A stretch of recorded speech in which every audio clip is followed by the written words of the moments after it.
Is it important to make sure you have a lot of employees under the C corp as well? Does that be mattering? No, you got to have, but you should have the proper structure. That's a good question. You asking a good question. Yeah, because I know like when they go to the banks, they be like, "How many employees you have?" Well, you should, it depends. When you go to bank, you should have like 125. Wow. You should make like you should make like you should have like 25 employees, So 50 okay, employees. for instance, would it be smart to hire employees overseas, like in the Philippines, to add on a Uh, company, or are you talking about like American people? American, you want to Okay, have, yeah, um, but basically the structure of the corporation is very important. right. So so you should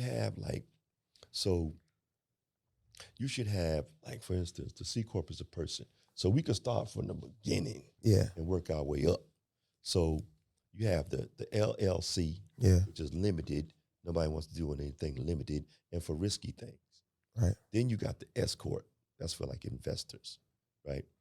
And they call it a pass through. So a lot of times your tax person will say, get yourself a C corp. I mean, not a C corp, but a S S corp corp. or LLC, because you don't pay double taxation. That's called like a pass through. Yeah, Well, who cares about taxes when you're making all this money and you got a tax CPA handling that? Stay in your lane. And why wouldn't you pay taxes? Because the tax man and the bank are like cousins. right. So when you go in and pay your taxes, they say, now, good boy, good girl, go take this to the bank, and the bank show them that you paid me, and now I'm going to go in and negotiate more money. So why wouldn't you pay your taxes? You shooting yourself in the foot for growth. Because every year you're supposed to make a little more, and the bank says, oh, you made more? Here's some more money. You worked good with that million? Let's see how you do with 2 million. Let's So see how what you do do with people what do people owe on their taxes? if they owe on their taxes, They then should pay them. you should make an arrangement or whatever, Yeah, and then you should go in and structure your company and be a PG and pay that off, pay your taxes off with the money that you get from your other corporation. I'm not a right, tax man, I'm not right. I'm a consultant, so Yeah, everything I'm saying is from my perspective. yeah, yeah, for All sure, right. for sure. So, um, so if you go in, you get this to get money, but you should always be in the green. Yeah, for sure. Makes Check sense. this out. Imagine this. People say, well, how do I get out that situation, Mr. Whitehead, of being responsible for that debt? But nobody teaches you the exit strategy. Right. You got to get out. You can't be a PG forever. So if you go in and you borrow $1 million from the bank, 100,000 from the bank, you should take out at least a year's worth of money and put it aside to pay the debt. It don't exist. I don't care if your girl, your mother say, well, we have that money over here. We can use that. I'm insulted. Right. That's how I stay alive. Because if you take the money and you put it aside to pay the debt, say if it's $1,000, they're gonna charge you maybe, for 100,000, they're gonna charge you $1,000 basically a month. So you take $12,000, put it aside, and then use the other 88, right? Whatever, and use that to flex and build, and then expand your money, then go in and build your corporation and do a little business with it. But now you're getting ready to go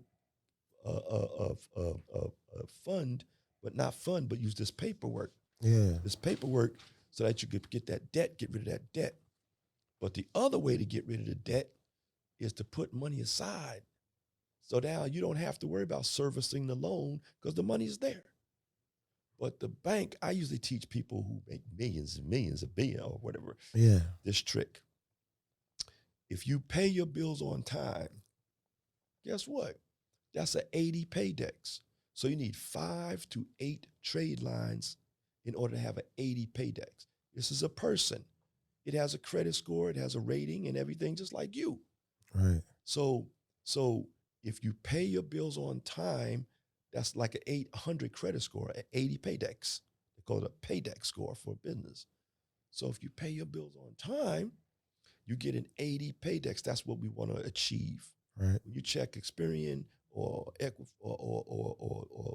Dun and Brad or NAV, check your report, which you should always check. Yeah. You want an 80 paydex. It takes 5 to 8 trade lines usually in paying your bills on time to acquire an 80 paydex. Now the bank loves it. So on the business, so for instance, let's say if it's primaries, you get basically 8 primaries placed on your business if possible. You basically say 5 to 8. But Okay. you know what they teach you on the internet? Yeah.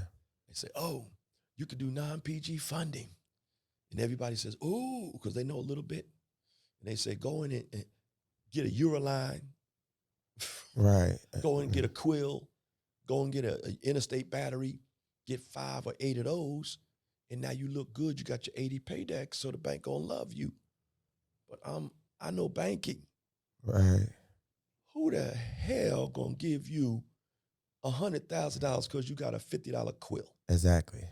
Nobody. For sure. Nobody. All right, sure. you got $50 So Quill. I feel like it's better to basically buy the like age primaries that's like when limits are like 500,000 or something like that, right? I think it's better. The first thing is to go in and fund as a PG first. Right. So you get $25,000, $30,000, maybe a $50,000 revolving line. All secure. Also, right, Okay. right. Unsecured credit cards. When you're a Yeah, PG, you're going right. to get credit cards first, Okay. right? Yeah. And so now you get a $25,000 from Chase, or like another 100, another 20, 225 from Chase, another 25 from American Express. You get 2 cards from them. By the time you finish, you should go in and get yourself about 150,000. Then cool out. Don't keep going, because online they teach you credit card stacking. If you do credit card stacking, the bank is going to see, why is this person getting credit so fast? Right. So you got to stop after 150,000 Mm. and then let it hit your credit report. That's called a tranche. So once it hits your credit, that takes about 3 weeks to a month and a half. Once it hits your business credit report, now the bank sees that you paid the bill, they get more relaxed. Mm. Now it's time to go in again. And now you go in and get your credit unions and go in and get your community banks. The community bank has more money than anybody, pretty much, because they got the same amount of money, but they only lend to a small community. Right. So they cup runneth over. So now you got your corporation, but they only lend, if you're in Texas, your corp's in Texas, but the community bank you want to borrow from, because you done check credit boards, Right. right? Yeah. And you see everybody's talking about, I got this much money from Chase. I got this much money. That's what they do on credit boards. Right? So you go in and look and say, oh, this community bank giving out money like crazy. Yeah. So they're in Florida though.